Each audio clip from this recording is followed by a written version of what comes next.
All right, welcome. We are back for another edition of Soda City Jams. We're here with Blake Hunter today, Sunday, May 1st. So welcome, Blake. We're glad to have you here today. Thank you. How long have you been playing drums?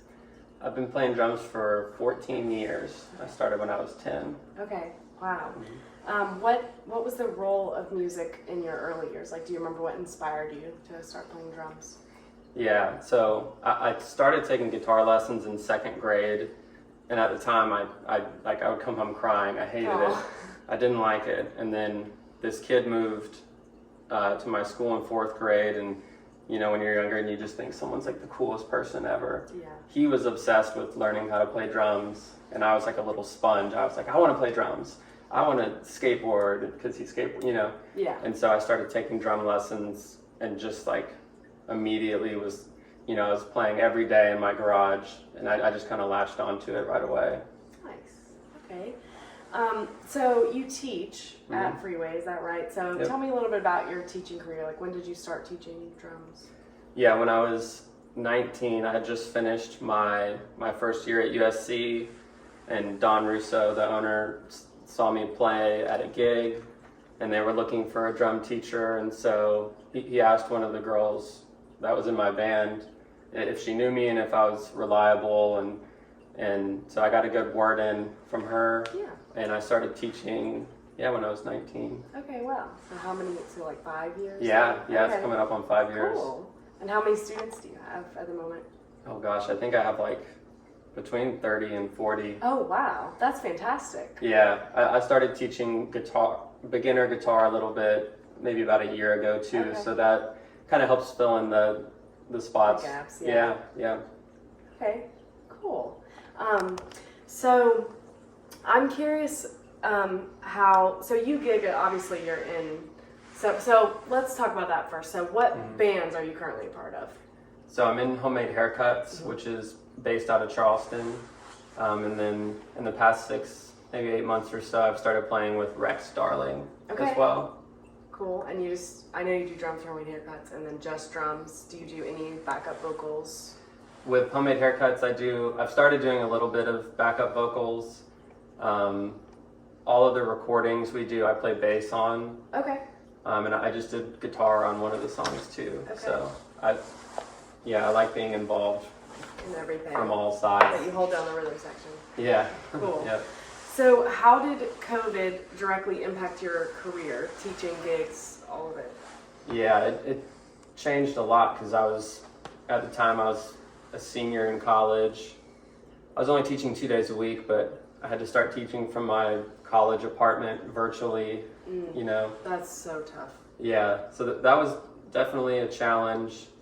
Luckily, I held on to all my students and tried to make it as fun as possible while being on Zoom or Skype, you know. Yeah. Definitely did not have gigs for a while. I've kind of stopped doing the cover gig circuit, you know. I was doing that a lot throughout college, and started focusing more on original music. So, but I learned, when COVID kind of first started and we were all alone, that was when I was kind of writing my own songs, like for the first time finishing my own songs. And I kept trying to record with people, but along with COVID, like it was hard to meet up with people safely and just like schedule things. And so I was like, okay, well, I'm at home all the time. I'm gonna buy Logic and figure it out myself. Yeah. So I recorded everything here, every instrument, and just until I got better at recording. And I'm not great at mixing, so I had Kenny from Archer Avenue mix it. But that time really helped me learn how to record and demo, and it's a great skill to have. Yeah, so that was kind of my everyone kind of got a hobby or found something to do to keep them busy. Mine was like getting mics and trying, recording drums with the mic here and then here and then here, just like figuring things out. Yeah, well, that's cool. So it kind of impacted your career, and there were pros and cons. Yeah, there, I wasn't gigging like everyone else. Right. but able to still teach and yep, I was still able to teach. learn new skills. Yeah, which has definitely come in handy. So Yeah, well, that's awesome. I know for COVID, for a lot of musicians at least, it either excelled their career to the point where they were like getting offers for gigs because nobody was, they couldn't fill spaces anymore. So like restaurants that did stay open that wanted to have the occasional live music couldn't really find anybody, or it was like the opposite, like you said, where a lot of musicians stayed in and built a lot of skills from inside their house or inside their apartment or whatever. So one or the other. Yeah, I played a couple of gigs within the first year of the pandemic. Most were outdoors, which was nice because everyone, at least the band or like a duo could stay distant. Yeah. Some of the ones I played that were with more crowds, I would get a test like a week later just to be sure. Yeah. I didn't accept many of those. Yeah. But I feel like the musician in me was like, I want to play, you know? So that was a hard balance to find. Yeah, I can imagine. I'm curious, do you ever fill in for bands sometimes? Like if they need a fill-in drummer? Yeah, that's kind of how I started playing with Rex. Okay. I play most shows with Rex, but if I have something with Homemade Haircuts, the days conflict. Yeah, if the days conflict, they have one or two other guys who can do it too. Okay. But sometimes I'll record drums first for someone's song, or like Bones Hamilton. He just called me on a Tuesday night and was like, hey, can you come play drums on this? And I love stuff like that. Yeah. I think it's fun to get, in the headspace of a different band and like see what their sound is and what I can contribute to that. So. Yeah, kind of a versatile range. You can figure out your own range and kind of different styles. Like I'm going to be filling in with Paisley and the Birdwalkers. Oh, cool. Which I'm really excited about. Yeah. Because they're awesome. Yeah. So, if I'm able to, I love doing that stuff. Yeah, we've got them booked for next month, so we're looking forward to it. And it's funny, there's a lot of crossovers. Like we'll interview a band, and then we'll interview one person from that band. And we have one band that we've interviewed where like we've already interviewed individually like two different musicians from that band because they have individual stuff going on, kind of like you do. Like you have your own thing with your own bands, and then you fill in and you songwrite. And so.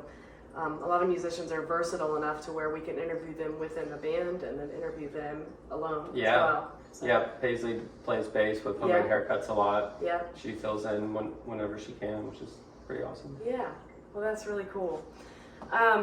So what was your first ever concert? The first time I ever played in front of people was my 4th grade talent show. Okay. I played TNT by AC/DC. Nice.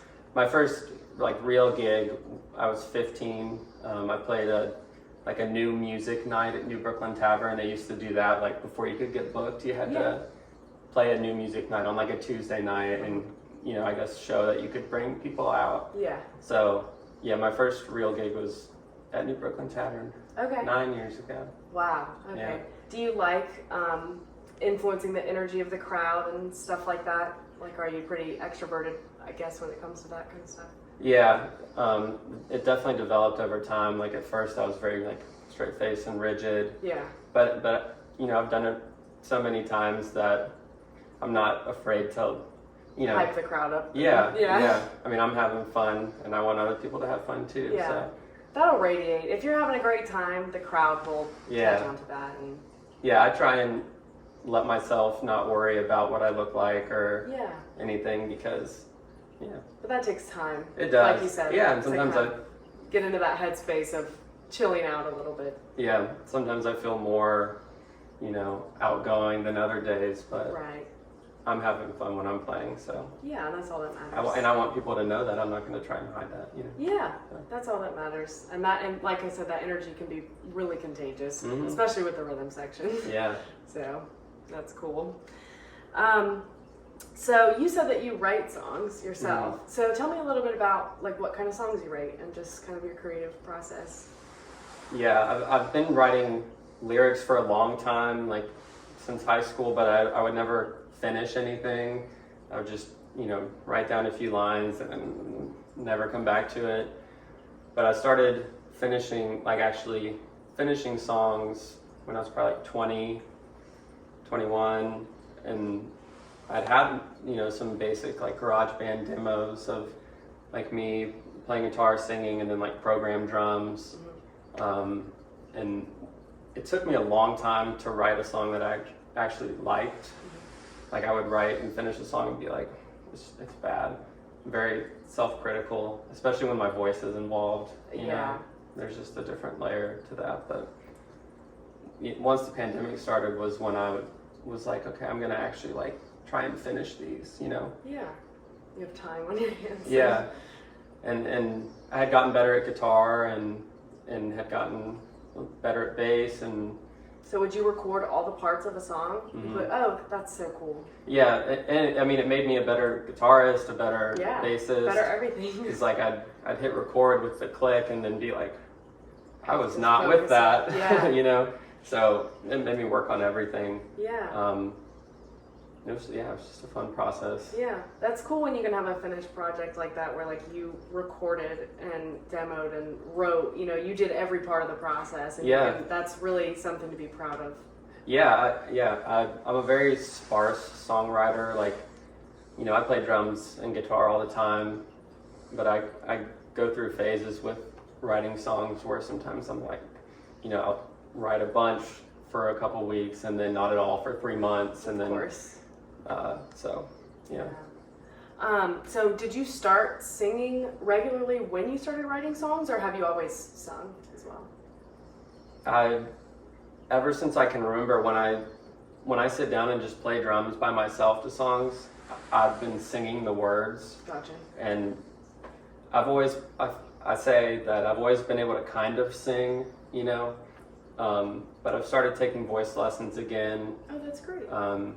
Because I know I can sing. I think a lot of it's the confidence that I lack. Yeah. Your voice is an instrument. Yeah, and so I'm trying to get better with like, you know, actually recognizing technique and, you know, not stressing my muscle, you know, like kind of the foundational things that I went through with drums and with guitar, but with voice. That's awesome. Yeah. So, I've been wondering this lately, just of kind of all the local musicians that we've been interviewing. Being a young local musician in the area, what skills do you consider are most useful as you're learning and growing, either in yourself or in a partner, like in your bandmates? Communication and just talking to people and going to shows.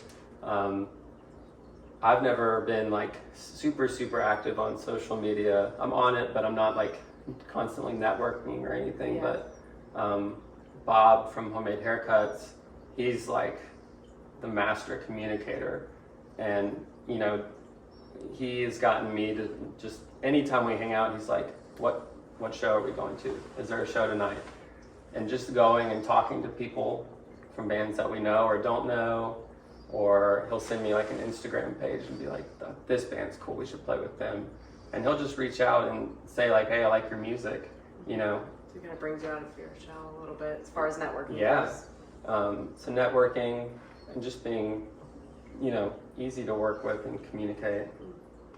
I'd say that's vital, for sure. I know like a lot of bands, you know, statistically that fall apart end up because of, and at the core of it, it's that that communication factor, and just that being hard to work with factor is a huge thing in music. I think, so just being open to ideas and trying different things. Absolutely. And, So lastly, what do you have coming up? What gigs are on the immediate docket for you? This upcoming Saturday, May 7th, playing with Homemade Haircuts in Charleston. Oh, cool. At Tin Roof. And then we're kind of we've been playing, you know, once or twice a month for a while now, probably since last summer, but we're trying to finish up a record. Okay. And the other guy in the band, Evan, is like, he's really good at recording. Like he can mix, and he has, you know, 100 plugins, and like he's really good at it. So we're doing it ourselves. But we're taking some time off from gigs to try and really finish that up. Okay. Is that going to be on Spotify? And It definitely all the will things? be. Okay. Yeah, Cool. I think we're shooting for mid-August to That's so release it. exciting. Yeah, but We'll have to do an interview when the record gets Yeah. released with the whole band. I Oh, think that'd be really cool. oh yeah, we all love that. Cool. There will be some singles in between Yeah. now and then. I don't think I have any with Rex coming up at the moment, but whenever they are playing, it'll usually be me playing with them. Thank you so much. Yeah, thank Thanks you. for jamming with us. Mhm.